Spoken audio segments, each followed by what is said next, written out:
شرکیہ نامہ نگار اسوہ حسین پر عمل درآمد کر کے ہی مذہبی رواداری اور ہم آہنگی کو فروغ دیا جا سکتا ہے۔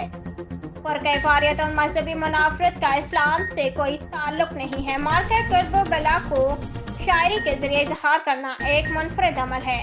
ان خیالات کے اظہار میڈیا کلب احمد پور شرقیہ کے زیر اہتمام ہونے والے محفل مسالمہ میں بطور مہمان خصوصی پروفیسر ڈاکٹر سید التجا حسین کاظمی نے اسلام آباد سے احمد پور شرقیہ پہنچ کر خصوصی خطاب میں کیا۔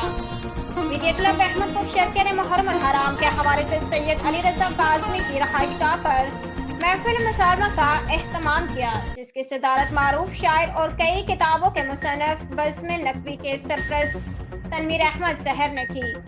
مہمان اعزاز سید تنویر الحسن بخاری تھے، جبکہ مقررین میں سید علی رضا کاظمی اور شیخ عزیز الرحمان صدر میڈیا کلب نے اپنے خطاب میں کہا کہ محرم الحرام کا واضح پیغام ہے کہ ہم مذہبی ہم آہنگی اپنائیں۔